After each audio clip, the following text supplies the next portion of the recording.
بسم الله الرحمن الرحيم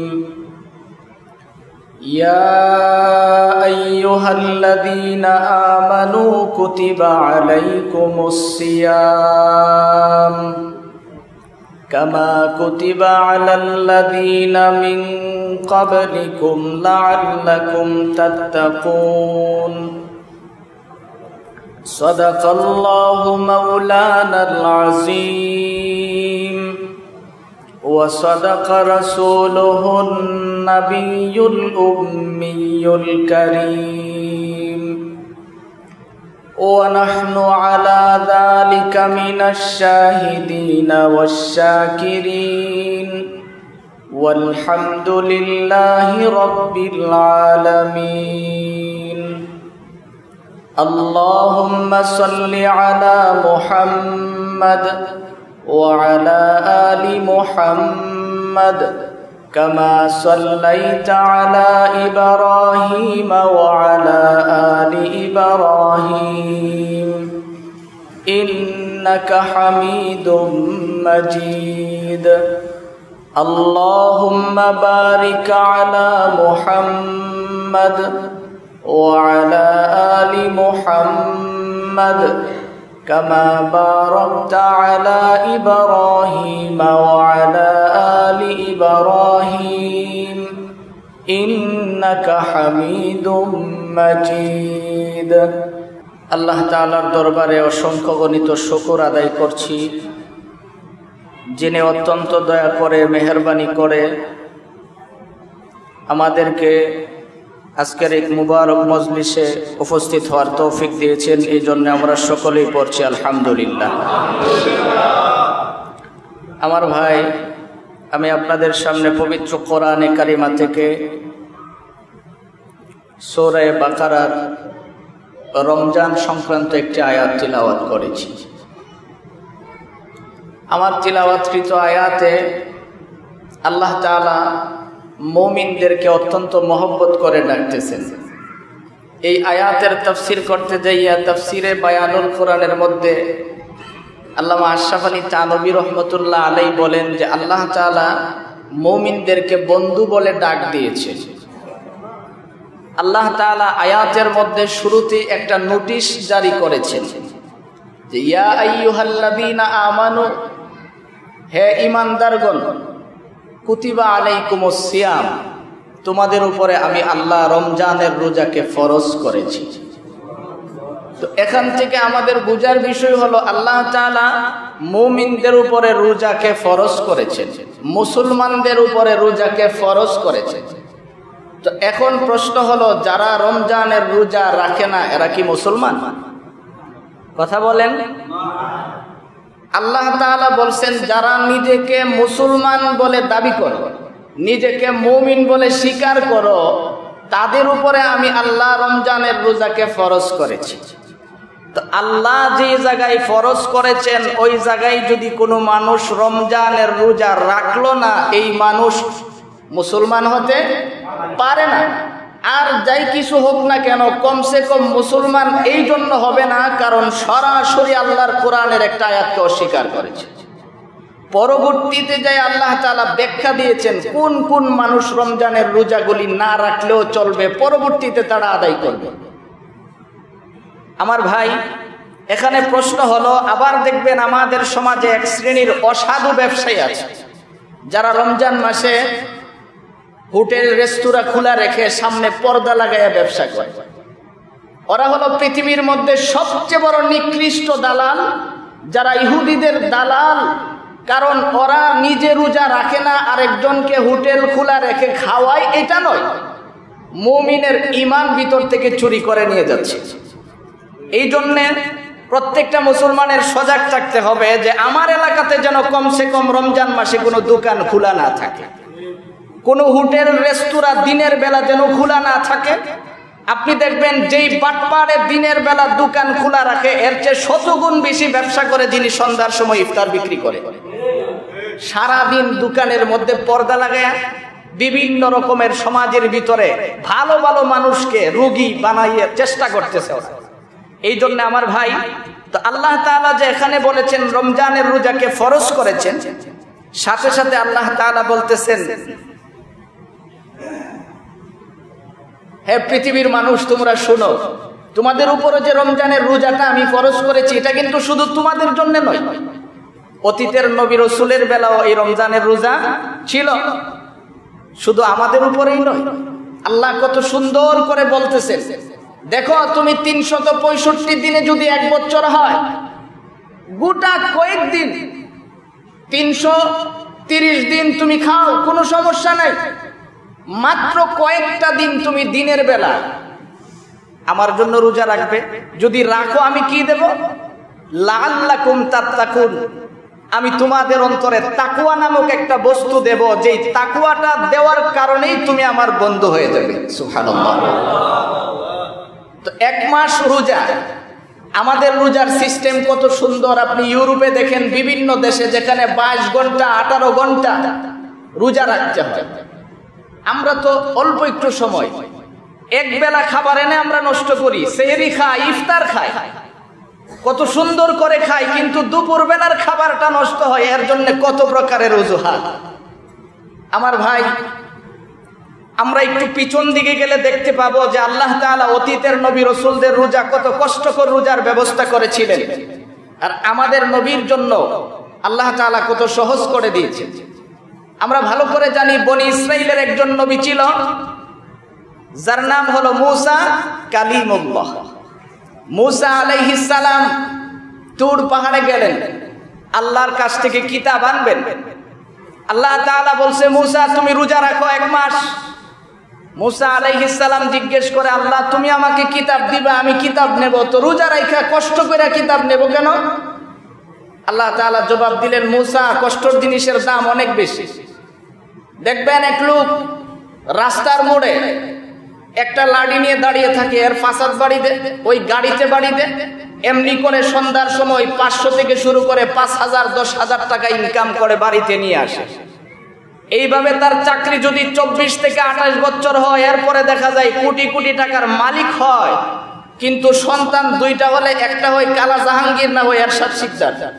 কারণ কোনো কাজে লাগে না, হারাম উপার্জনের টাকার সন্তান কোনোদিন কাজে আসে না। এই জন্য আল্লাহ তাআলা বলতেছে, দেখো রোজাটা আমি তোমাকে দিলাম এই জন্য কষ্ট করে কিতাবটা নেওয়ার মূল্যায়ন হবে। মূসা আলাইহিস সালাম রোজা রাখলেন, কি রোজা? এই যে 30 দিন শুরু করলেন। আমার ভাই, মুফাসসিরিন কিরাম তাফসীর ইবনে কাসিরের মধ্যে পাওয়া যায় 30 দিনের ভিতরে এক বেলার জন্য সেহরিও নাই, ইফতারও নাই, একটানা 30 দিন পর্যন্ত উপবাস। কেমন রোজা রাখলেন? রোজা রাখার পরে সন্ধ্যার সময় দেখে মুখের মধ্যে একটু দুর্গন্ধ হচ্ছে। 1 মাস অনেক আশা আমি কিতাব পাবো। তুর পাহাড়ে যাওয়ার আগে আসরের পরে আস্তে করে গাছের একটা ঢাল ভাঙলেন, মুখের ভিতরে মিসওয়াক করতে লাগলেন। করতে করতে আস্তে করে যখন তুর পাহাড়ের উপরে উঠলেন, আল্লাহ জিজ্ঞেস করলেন, মূসা তোমার হাতে কি? জবাব দিল, আল্লাহ আমি তো মিসওয়াক করতেছি। তো মিসওয়াক কেন করো?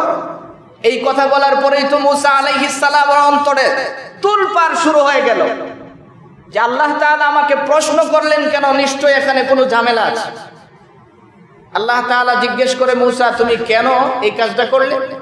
জবাব দিচ্ছে, হে আল্লাহ, এটা আমার করার কারণ হলো আমি দেখলাম আমার মুখের মধ্যে একটা দুর্গন্ধ আসছে উপবাস থাকার কারণে, অথচ এই দুর্গন্ধটার কারণে তোমার সাথে আমি কথা বলবো, এই দুর্গন্ধযুক্ত জবান নিয়ে আমি তোমার কিতাব পড়বো, এই জন্য মুখটাকে একটু পরিষ্কার করে নিলাম।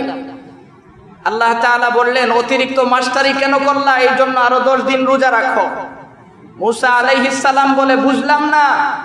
আল্লাহ তাআলা জবাব দিলেন, মূসা তুমি জানো না রোজাদারের মুখের দুর্গন্ধটা আমার কাছে মেসকে আম্বরের চেয়ে আরো ঘ্রাণযুক্ত মনে হয়। সুবহানাল্লাহ।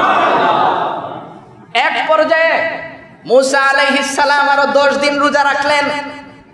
40 দিন যখন পুরা হয়ে গেল, 40 দিন পরে কিতাব নিয়ে আসলেন জিবরাইল সহ আরো 69 জন ফেরেশতা, মোট 70 জনে কিতাব নিয়ে আসলো।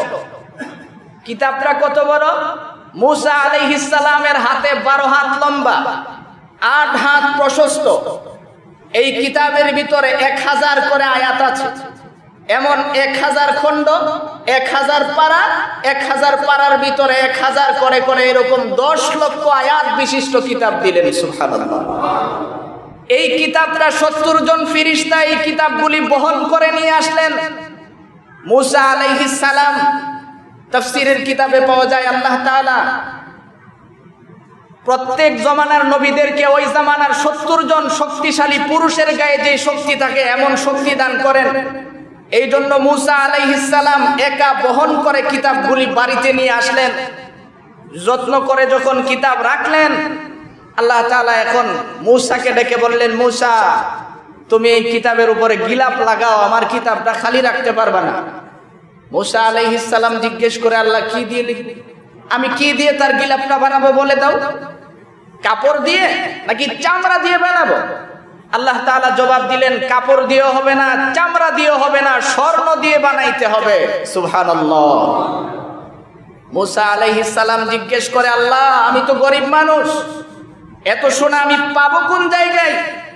আল্লাহ তাআলা বলে দিলেন, আমি জান্নাত থেকে একটা পাথর তোমার কাছে পাঠাবো। আমরা জানি রমজানটা হলো মুসলমানের জন্য কষ্টি পাথর, মুসলমানের জন্য এমন একটা পাথর যে পাথর দিয়ে যাচাই করে মানুষ তার ঈমানটাকে যাচাই করতে পারে।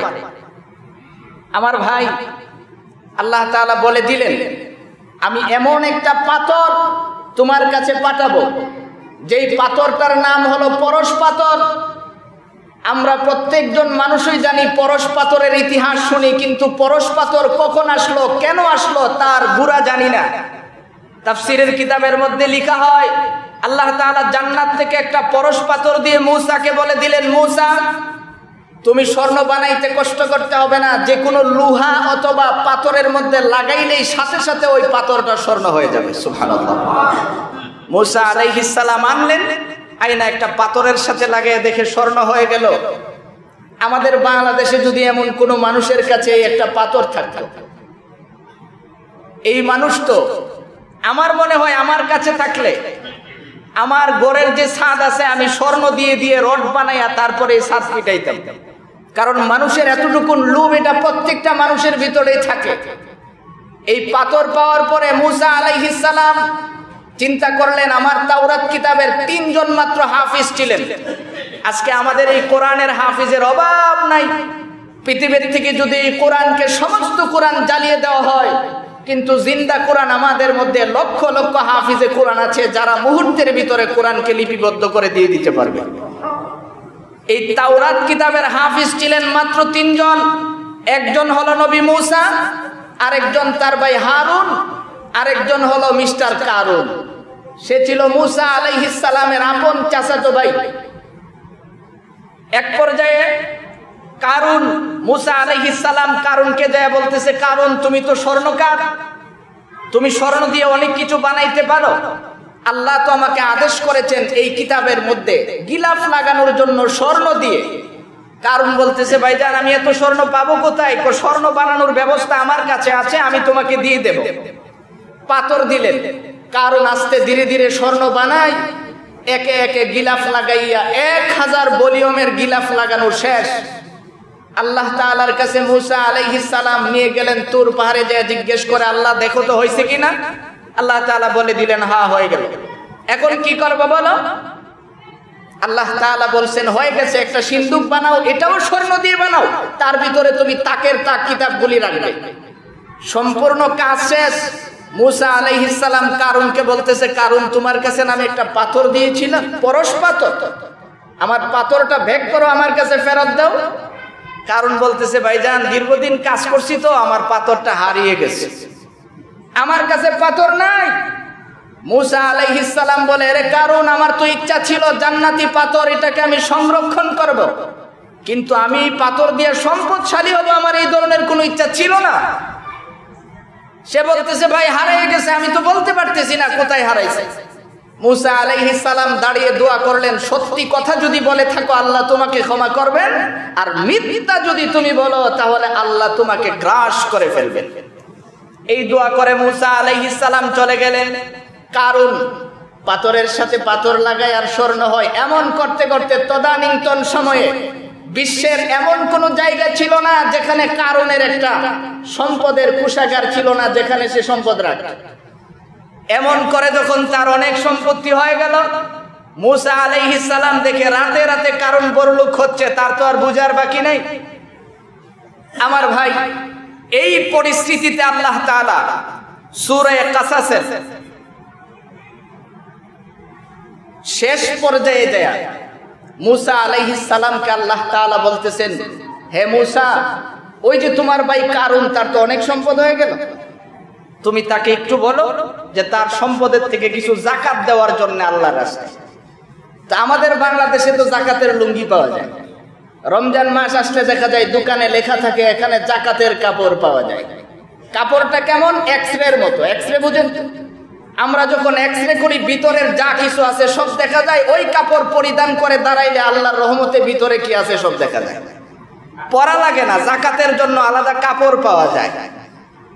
মূসা আলাইহিস সালামকে আল্লাহ তাআলা বলতেছেন, ইন্না কারুনা কানা মিন কওমি মূসা ফাবাগা আলাইহিম ওয়া আতাইনাহু মিনাল কুনুজি মা ইন্না মাফাতিহাহু লাতানূউ বিল উসবাতি উলিল কুওয়া ইয ক্বালা লাহু কওমুহু লা তাফরাহ ইন্নাল্লাহা লা ইউহিব্বুল ফারিহিন ওয়াবতাগি ফীমা আতাকাল্লাহুদ দারাল আখিরা ওয়া লা তানসা নাসীবাকা মিনাদ দুনিয়া ওয়া আহসিন কামা আহসানাল্লাহু ইলাইকা ওয়া লা তাবগিল ফাসাদা ফিল আরদ ইন্নাল্লাহা লা ইউহিব্বুল মুফসিদিন। আল্লাহ তাআলা এখন বলে দিলেন যে কারুনের সম্পত্তিগুলি এমন পরিমাণে হয়েছিল যে তার প্রত্যেকটা এমন 70টা গোডাউনের জন্য একটা করে চাবি ছিল। চাবিটা কিসের ছিল? 70টা গোডাউনের এক চাবি দিয়ে খুলতো। চামড়ার তালা, চামড়ার চাবি। প্রশ্ন হতে পারে, চামড়ার তালা আর চামড়ার চাবি যদি হয়, এটা আবার কিসের সিকিউরিটি হয়? আপনারা দেখবেন আমাদের বাংলাদেশেও কিন্তু এখন প্লাস্টিকের তালা আছে। প্রত্যেকের বাড়ির বাহিরে দেখবেন নজর করলে একটা করে বিদ্যুতের মিটার লাগানো আছে, যেই মিটারের মধ্যে প্লাস্টিকের একটা তালা লাগানো আছে, যেই তালাটা কোনোদিন কোনো চুরাচুরি করে না, খোলারও চেষ্টা করে না, কারণ সে জানে যে এটা কোনো কাজে লাগবে না। তদানীন্তন সময়ে চামড়ার তালা দিয়ে মাত্র একটা সিকিউরিটি দেওয়া হইতো, কিন্তু কেউ এটার মধ্যে হাত দিত না। আমাদের বাংলাদেশের মতো এত চুরের আবিষ্কার তখনকার সময়ে ছিল না, এই জন্য চামড়ার তালা দিয়েই সুন্দর করে রাখতো। তো তার এই চাবিগুলি কতটুকুন ছিল যে প্রত্যেকটা 70টা গোডাউনের একটা চাবি, তাহলে তার গোডাউনের সংখ্যা কত? আল্লাহ তাআলা বলেন, ইন্না মাফাতিহাহু লাতানূউ বিল উসবা। তখনকার সময়ে শক্তিধর মানুষ, আপনি দেখবেন একজন লোক আমাদের সমাজে অনেক শক্তি তার গায়ে, অনেক স্বাস্থ্য ভালো, কিন্তু সে বোঝা বহন করতে পারে না। 5 কেজি মাথায় নিলে এদানি ছুটে। আল্লাহ তাআলা বলতেছেন না, এমন শক্তিধর যারা মাথার মধ্যে শরীর জীর্ণ শীর্ণ কিন্তু পূজা বহন করতে পারে, 1 মণ 1.5 মণ ওজনের গাটুরি মাথায় নিয়ে হাঁটতে পারে, এমন 70 জন মানুষের মাথায় যদি তার চাবি উঠায়া দেওয়া হয়তো, তাহলেও তাদের মাথাটা ঝুঁকা যেত। সুবহানাল্লাহ, এত পরিমাণের সম্পত্তি ছিল। তো আল্লাহ তাআলা যখন তার সম্পত্তির মধ্যে যাকাত দেওয়ার জন্য বললেন, কারণ জিজ্ঞেস করে, ভাই যাকাত কতটুকু? বলতেছে তোমার সম্পদের 3 ভাগের 1 ভাগ। কারণ বলতেছে, ভাই একটু কমান টমানো যায় না, কিছু লুঙ্গি টুঙ্গি কিনা দিলে হবে না? মূসা আলাইহিস সালাম বলেন, দেখো আল্লাহর বিধানের মধ্যে রদ বদল করার কোনো সিস্টেম নাই, যাই বলছে তাই দিতে হবে। কারণ এখন চিন্তা করে, মূসাকে যদি মারা যায় তাহলেই তো আমার এই সম্পদের ঝামেলা থেকে বাঁচা যাবে। বেশ্যা একজন মহিলাকে 10,000 টাকা দিয়ে, তখনকার সময়ে 10,000 স্বর্ণের টাকা দিয়ে চুক্তি করলো যে ঈদের দিন, ঈদের নামাজের সময় ঈদগার মাঠে মানুষ থাকবে, সকলের সামনে তুমি যা বলবে যে এই মূসা আমার সাথে জিনা করেছে। নাউজুবিল্লাহ। মহিলাটা বলতেছে, বলবো ঠিক আছে, কিন্তু তুমি যে আমাকে চুক্তি করলা, পরে তো টাকা দিবা না। কারণ তোমার কাজ হলো মানুষকে চুক্তি করে যাই করো, পরে টাকা দিতে তোমার কষ্ট হয়, কাজে টাকাটা আগে দিয়ে ফেলো, নগদ টাকা দাও, তারপরে চিন্তা করো। কারণ চিন্তা করলো এত সম্পত্তির থেকে যদি বাঁচা যায়, না ওই আমার চলে গেল 10,000 টাকা, অসুবিধা নেই। টাকা দেওয়ার পরে ঈদগার মাঠে সমস্ত মানুষ একত্রিত হলেন। কারণ জিজ্ঞেস করে, মুসা আপনি বলেন তো দেখি, কোনো মানুষ যদি জিনা করে তাহলে তার কি বিচার হবে? মুসা আলাইহিস সালাম বলতেছে, জিনা করলে কি বিচার হবে? আমি যেমন তাওরাত কিতাবের হাফিজ, তুমিও তো হাফিজ, তুমিও তো জানো। কোনা তারপরও আপনি যেহেতু নবী মানুষ, আপনি একটু বলে দিলে ভালো হয় না? তো জিনা যারা করে, যদি বিবাহিত পুরুষ এবং মহিলা হয়, তাহলে দুইজনকে পাথর মেরে সঙ্গে সার করে একেবারে গোশত রক্ত মাটির সাথে মিশিয়ে দেওয়ার বিধান। কারণ দাঁড়ায় বলতেছে, ভাই আপনি যদি জিনা করেন আপনার কি বিচার হবে? কত বড় বেয়াদব! বলার দরকার ছিল যে আমি যদি করি আমার কি বিচার হবে, কোন আপনি যদি করেন। মুসা আলাইহিস সালাম বলে যে ইসলামের বিচার তো সকলের জন্যই সমান। এখন সে মহিলাটাকে বলতেছে, আমার সাথে পরে কথা বললে লাভ হবে না, এখন বলো তোমার কি বলার আছে। মহিলাটা দাঁড়ায়া মুসা আলাইহিস সালামের চেহারার দিকে তাকাই বলতেছে, লা ইলাহা ইল্লাল্লাহ মুসা কালিমুল্লাহ। সঙ্গে সঙ্গে কালিমা পড়ে মহিলাটা। তখনকার সময়ে মুসা আলাইহিস সালামের ধর্ম গ্রহণ করলেন। মুসা আলাইহিস সালামের জালালি চেহারার দিকে তাকানোর পরেই তার অবস্থা খারাপ হয়ে গেল। সাথে সাথে পুটলাটা বের করে বলতেছে, দেখেন এই যে পুটলাটা, এটা আমাকে কারণ দিয়েছিল আপনার বিরুদ্ধে সাক্ষী দেওয়ার জন্য আর বলার জন্য যে আপনি আমার সাথে জিনা করছেন। আমার ভাই এই কথা বলার সঙ্গে সঙ্গে মুসা আলাইহিস সালাম আসমানের দিকে তাকায়া বলে, আল্লাহ বিচার তুমি করবা না আমি করব। মুসা আলাইহিস সালাম তো রাগী ছিলেন, বলতেছে, আল্লাহ বিচার কি আমি করব না তুমি করবা বলো। আল্লাহ তাআলা বললেন, যার সাথে অন্যায় করে অবিচারটা করলে একটু মনের শান্তি পাই, যাও তুমি বিচার করো। সুবহানাল্লাহ। তো বিচারটা যে করব, আমি আল্লাহ মাটিটাকে তোমার মুহতাজ বানিয়ে দিয়েছি, তুমি যা বলবা মাটি তোমার কথা শুনবে। সঙ্গে সঙ্গে মুসা আলাইহিস সালাম বলেন, এক মাটি কারণকে ধরো। ধরার সঙ্গে সঙ্গে যেই বলল, কারণ একেবারে তার পায়ের গোড়ালি পর্যন্ত মাটির নিচে ডাইবা গেল। আবার যখন বলল ধরো, হাঁটু পর্যন্ত ডাইবা গেল। আরেকবার বলার পরে কোমর পর্যন্ত যখন ডাবতে শুরু করছে, এখন কারণ বলতেছে, ভাই আমি তো আপনার ভগ্নিপতি, কাজে আপনার বোন ভাগ্নের দিকে তাকায় আমার জীবনটা ভিক্ষা দেন, আমার যত টাকা পয়সা আছে সবগুলি নিয়ে যান। মুসা আলাইহিস সালাম বলে, না আর হবে না, তুমি যেই কথা বলছো আমাকে তুমি দোষী বানানোর জন্য এমন ভাবে কাঁদতে লাগলেন। তাফসীর কারকগণ লিখেন, কাঁদতে কাঁদতে তার চতুর্দিকে এত পরিমাণে কাদা হয়ে গিয়েছিল তার চোখের পানি। আল্লাহ ডেকে বলেন, এ মুসা, ওর কান্না দেখে আমার অন্তরটা অনেক নরম হয়ে গেছে, আমার মনে চাচ্ছে তাকে ক্ষমা করে দেওয়ার জন্য, তুমি ক্ষমা করো না। মুসা আলাইহিস সালাম বলতেছে, আল্লাহ তুমি তো খালিক আর আমি মাখলুক, কাজে আমি ক্ষমা করতে পারবো না, আমার দ্বারা সম্ভব না। সে আমার সাথে যে অন্যায় করছে তার কোনো ক্ষমা নাই। এই কথা বলার সঙ্গে সঙ্গে এখন যখন দেখলো ক্ষমার হয় না, কারণ বলতেছে, মুসা মরা তো জামু কথা সত্য, তবে মরার আগে মরণ কামড় একটা দিয়েই মরি। কি কামড় বলো? আমি তো এতক্ষণে বুঝছি যে তুমি আমার কাছ থেকে যাকাত নিতে চাইছো না, কারণ আমি মরে গেলে তোমার আল্লাহ আর তুমি দুইজনে মিলে আমার সমস্ত সম্পত্তিগুলি আত্মসাৎ করবে। নাউজুবিল্লাহ। মুসা আলাইহিস সালাম মুস্কি হেসে দিয়ে বলেন, আল্লাহ দেখছো, তুমি না বললো ওরে ক্ষমা করার জন্য, ও কত বড় কথা বললো, কাজে ওরে ডাবানোর আগে তোমার কাছে অনুরোধ হলো তুমি তার সম্পত্তিগুলি তার চোখের সামনেই ধ্বংস করে ফেলো। তাফসীর কারকগণ লিখেন, মুহূর্তের ভিতরে তার দুনিয়ার যেই জায়গায় সম্পত্তিগুলি ছিল ওইগুলি মাটির নিচে ডাবতে শুরু করলেন। হাদিস শরীফের মধ্যে নবীজি বলেছেন, কিয়ামত পর্যন্ত প্রত্যেক দিন 3.5 হাত করে মাটির নিচে ডাববে, একেবারে কিয়ামত পর্যন্ত প্রত্যেক দিন কারণ সহ তার সমস্ত সম্পত্তিগুলি ডাবতে থাকবে। আমার ভাই, এই ইতিহাসটুকুন শোনানোর মূল কারণ হলো আল্লাহর নবী মুসা আলাইহিস সালামের সাথে কিছু মানুষ বেয়াদবি করেছিল, যার কারণে আল্লাহ তাআলা এই কারুনকে এত বড় আযাব দিয়েছিলেন। কারুন কোরআনের হাফিজ ছিল, তারপরেও আল্লাহ তাকে এত বড় আযাব দিয়েছে।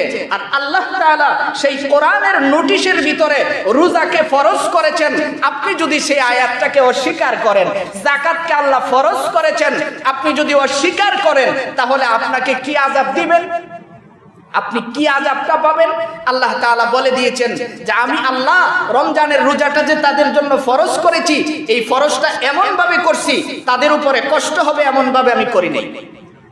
আমি আল্লাহ জানি মানুষ কতটুকুন সহনশীল, কতটুকুন তার ধৈর্যের ভিতরে থাকে, এই ধৈর্যের ভিতরে দিয়েই আমি আল্লাহ তাআলা তার উপরে রমজানের রোজা ফরজ করছি। আল্লাহ তাআলা বলতেছেন তুমি যখন কষ্ট করে রোজাটা রাখবে তোমাকে আমি কি পুরস্কার দিব? পুরস্কারটা আল্লাহ তাআলা সংক্ষিপ্ত একটু শোনাইছেন। এই পুরস্কার হলো আল্লাহ তাআলা বলতেছেন আমি আল্লাহ তোমার অন্তরে তাকওয়া দেব, তোমার অন্তরে আমার ভয় আমার মহব্বত দুইটা জিনিস একত্রিত করে তোমার সিনার ভিতরে ঢুকায়া দেব। আর ঢুকায়া দেওয়ার পরে হাদিস শরীফের মধ্যে নবীজি বলেন আসসাউমুলি ওয়া আনা আজজি বিহি। বিশ্বনবী মুহাম্মদ আরবি সাল্লাল্লাহু আলাইহি ওয়াসাল্লাম বলেন যে আল্লাহ তাআলা হাদিস শরীফের মধ্যে হাদিসে কুদসিতে জানিয়ে দিয়েছেন যে রোজা হলো আমার জন্য, আর রোজাদারের পুরস্কার হলো আমি আল্লাহ নিজেই ওই মানুষটাকে মহব্বত করতে শুরু করি। এখন প্রশ্ন হলো আল্লাহ যদি আপনাকে আমাকে মহব্বত করেন তাহলে আমার স্থানটা কোথায় হবে? জান্নাত না জাহান্নাম? জান্নাত। এই জন্য আমার ভাই এই মাস থেকে আমাদের সামনে যে রমজান মাস আসতেছে আমাদের এখন থেকে কর্মসূচি গ্রহণ করতে হবে। 1 নম্বরের কর্মসূচি হলো আমি নিজে রোজা রাখবো। আল্লাহ তাআলা বলতেছেন ইয়া আইয়ুহাল্লাযীনা আমানু, যারা নিজেকে ঈমানদার বলে দাবি করো, কুতিবা আলাইকুমুস সিয়াম, যারা নিজেকে মুমিন বলে দাবি করো তোমাদের উপরে আমি আল্লাহ রোজাকে ফরজ করেছি। তো যেই মানুষটা নিজেকে মুসলমান বলে দাবি করে তার উপরে রমজানের রোজা ফরজ না নফল? ফরজ। তো আল্লাহ বলছেন নিজেকে যদি মুসলমান দাবি করো তোমার উপরে রোজা ফরজ। নিশ্চিতভাবে আমরা জেনে নেব আমাদের সামনে যদি কোনো মুসলমানের সন্তান দিনের বেলা খায় আমরা মনে করব সে মুসলমান নয়, তার সাথে আমার কোনো প্রকারের সম্পর্ক থাকতে পারে না। 2 নম্বরে হলো আমাদের সমাজে ইহুদিদের যে দালালেরা রমজান মাসের ভিতরে দোকানপাট খোলা রাখবে, আমরা মনে করব ওরা ব্যবসা করে না, ওরা মুসলমানের ঈমান ধ্বংস করে, মুসলমানের ঈমান কিনে নেয়। আমরা লাঠি দিয়ে প্রহার করে হলেও আমাদের সমাজের তাদের দোকানগুলিকে বন্ধ রাখার চেষ্টা করব। এই জন্য প্রত্যেকটা মুসলমান রমজানের আগে সোচ্চার হওয়া উচিত যে আমি একজন মুসলিম, আমার একজন মুসলমান ভাইয়ের ঈমান কিনে নেওয়ার মতো যোগ্যতা তার নাই, সে এখানে ব্যবসার নাম দিয়ে তাদের ঈমান নষ্ট করবে, এটা হতে পারে না। এই জন্য আমরা সোচ্চার হয়ে যাব। আমি যদি নিজেকে মুসলমান বলে দাবি করি তাহলে রমজানের রোজা আমার উপরে ফরজ। কোন সময়ে রোজাগুলি আমি ভাঙতে পারবো, কোন অবস্থায় আল্লাহ তাআলা রোজার থেকে আমাকে রুখসত দিয়েছেন, কোন অবস্থায় আল্লাহ আমাকে রোজার থেকে বিরতি দিয়েছেন, এটা আমরা সামনের জুমায় শোনার চেষ্টা করব, তাহলে আমাদের জন্য সহজ হবে। 3 নম্বরের কর্মসূচি হলো রমজানের রোজা যদি কোনো মানুষ রাখে আল্লাহ তার অন্তরের ভিতরে যে তাকওয়া দেন, মুত্তাকি বানিয়ে দেন। মুত্তাকি হওয়ার পরে তার অবস্থাটা কি হয়? আল্লাহর নবী হাদিস শরীফের মধ্যে বলেছেন কোন ব্যক্তি যদি মুত্তাকি হয়ে যায়, তাকওয়াওয়ালা হয়ে যায়, এই মানুষটা আল্লাহওয়ালা যদি হয়ে যায়, আল্লাহ তার বন্ধু হয়ে যায়। বন্ধু হওয়ার পরে আল্লাহ তাআলা বলেন ওই মানুষের সাথে যদি দুনিয়ার কোনো মানুষ শত্রুতা পোষণ করে আমি আল্লাহ তার সাথে যুদ্ধ ঘোষণা করি। নবীজি হাদিস শরীফের মধ্যে বলেছেন মান আদালি ওয়ালিয়ান ফাকাদ আযানতুহু বিল হারব। কোন একজন আল্লাহর ওলির সাথে যদি কোনো মানুষ শত্রুতা পোষণ করে আমি আল্লাহ তার সাথে যুদ্ধ ঘোষণা করি। কিভাবে করেন? হাকিমুল উম্মত থানভী রাহমাতুল্লাহ আলাইহি লিখেন এক আল্লাহর ওলি রাস্তা দিয়ে মাথা নিচের দিকে দিয়ে তাসবিহ পড়তে পড়তে হেঁটে চলে যাচ্ছে। এদিক দিয়ে উগ্রপন্থী একজন ছেলে একটা মেয়ে, 2 জন প্রেমিক প্রেমিকা কথা বলতে বলতে হাসি ডঙ্গি করে হাঁটতেছে। হঠাৎ করে বুজুর্গর গায়ে যায় মহিলাটা ধাক্কা লাগলো। লাগার সঙ্গে সঙ্গে তার বয়ফ্রেন্ড সহ্য হলো না, আল্লাহর ওলিকে একটা থাপ্পড় মারল, মোল্লা বেটা রাস্তা দিয়ে হাঁটো, দেখে হাঁটতে পারো না? আল্লাহর ওলি কোনো কথা বলেন নাই, আসমানের দিকে একটু তাকাইলেন, বীর বীর করে কি যেন বলে চলে গেলেন। রাতের বেলা থেকে বয়ফ্রেন্ডের হাতের ভিতরে ব্যথা হয়ে যায়। পৃথিবীর অনেক বড় বড় ডাক্তার দেখাইলো, ব্যথা ভালো হয় না।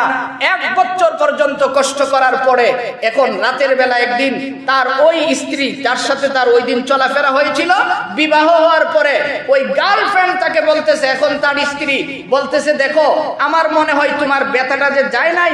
কেন যায় নাই জানো? ওই যে একজন বৃদ্ধ বয়স্ক মানুষ আল্লাহওয়ালার মতো দেখা গেল, ওই মানুষটাকে যে থাপ্পড় দিয়েছিল তোমার মনে আছে? কোহা আছে। তাহলে তার কাছে যাও, যায় ক্ষমা চাও, ক্ষমা যদি চাইতে পারো আমার মনে হয় আল্লাহ তোমাকে ক্ষমা করে দেবেন। ঘটনাক্রমে খুঁজতে খুঁজতে আল্লাহর ওলির কাছে আসলেন। আয়েশা বলতেছে, হুজুর আমারে মাফ করে দেন। হুজুর জিজ্ঞেস করে, কেন মাফ করব? আর তুমি আমার সাথে কি অন্যায় করছো? আল্লাহর ওলির কোনো স্মরণ নাই। জিজ্ঞেস করলো, কি অন্যায় করছো? এখন সে বলতেছে, হুজুর 1 বছর আগে আপনাকে আমি এমক জায়গায় থাপ্পড় দিয়েছিলাম। আল্লাহর ওলি বললেন, কেন থাপ্পড় দিয়েছিলে? থাপ্পড়টা এই জন্য দিয়েছি, দেওয়ার কারণ হলো যে আল্লাহ তাআলা, আমি যখন রাস্তা দিয়ে হাঁটি, আপনি যখন চুপচাপ করে হাঁটতেছিলেন, থাপ্পড়টা এই জন্য আমি দিয়েছি, আমার সাথে আমার স্ত্রী ছিল সুন্দরী, তার গায়ে আপনি কেন টাচ লাগলেন? আল্লাহর ওলি বলতেছে, আমি তো টাচ লাগি নাই, তো আমি যার গায়ে লাগছি সে আমাকে থাপ্পড় দিবে, তুমি দিলা কেন? তো আমি ওকে মহব্বত করি, এই জন্য আমার বরদাস্ত হয়েছে না। আল্লাহর ওলি চোখের পানি ছেড়ে দিয়ে বলে, দেখো তুমি একটা মেয়েকে ভালোবাসো, ওই মেয়ের গায়ে আমি লাগার কারণে তোমার কষ্ট হয়েছে, আমাকে থাপ্পড় মারছো। আর আমার আল্লাহ যে আমাকে ভালোবাসেন এটা কি তুমি জানো না? এই জন্য আমাকে যে তুমি থাপ্পড় দিছো, আল্লাহ কি করে সহ্য করবে বলো? সাথে সাথে ছেলেটা তার পায়ে জড়ায় ধরে বলতেছে, হুজুর আমি তো বুঝতেছি 1 বছর যাবত ব্যথায় কাতরাচ্ছি, কিন্তু ভালো হয় না, আপনি আমাকে ক্ষমা করে দেন। আল্লাহর ওলি তার হাতের মধ্যে হাত লাগাইয়া বললেন, যাও তোমাকে ক্ষমা করে দিলাম। থানবী রহমতুল্লাহ আলাইহি লিখেন, সঙ্গে সঙ্গে তার হাতের ব্যথা ভালো হয়ে গেল। এই জন্য আমার ভাই, আপনি যদি তাকওয়াওয়ালা হতে পারেন, মুত্তাকি হতে পারেন, আপনার 24 ঘন্টার সিকিউরিটির জন্য আল্লাহ তাআলা আসমান থেকে ফেরেশতার ব্যবস্থা করবেন। পৃথিবীর কোনো মানুষ আপনাকে কষ্ট দেবে, কোনো আঘাত করবে, নগদ তার প্রতিদান সে পেয়ে যাবে, আপনার কিচ্ছু করা লাগবে না। তবে শর্ত হলো আপনি তাকওয়া অর্জন করবেন। তাকওয়া অর্জন করার সহজ রাস্তা হলো, আপনি দেখেন একটা পাথর, যেই পাথরের সাথে লাগলে, যদি চুয়া লাগলে এত কিছু হয়ে যায়, তাহলে আপনাকে আল্লাহ তাআলা বলতেছেন, রমজানটা তোমাদের জন্য পরশ পাথরের মতো। রমজানের কদর যদি তোমরা করতে পারো, এই রমজানের চুয়ার কারণে তোমার ভিতরে তাকওয়া আসবে। তাকওয়া আসার কারণে তুমি আমার বন্ধু হয়ে যাবে। আমার বন্ধু হওয়ার কারণে দুনিয়া আখিরাতের যত প্রকারের সমস্যা আছে সবগুলি থেকে আমি আল্লাহ তাআলা, দুনিয়া এবং আখিরাতের যত প্রকারের ঝামেলা আছে সবগুলি থেকে তোমাকে হিফাজত করব। এটা আল্লাহ তাআলা নিজ জিম্মায় করবেন আমার ভাইজান। এই জন্য আল্লাহর জিম্মায় আমাকে যাওয়ার জন্য রমজানের কদর সুন্দরভাবে করা লাগবে। আল্লাহ তাআলা আমাদের সকলকে সহিহ তরিকায় কোরআন ও হাদিস বুঝে শুনে আমল করার তৌফিক দান করুক। সকলে বলি আমিন। সুবহানা রাব্বিকা রাব্বিল ইজ্জাতি আম্মা ইয়াসিফুন ওয়া সালামুন আলাল মুরসালিন ওয়ালহামদুলিল্লাহি রাব্বিল আলামিন। যারা সুন্নাত পড়েন নাই 4 রাকাত কাবলা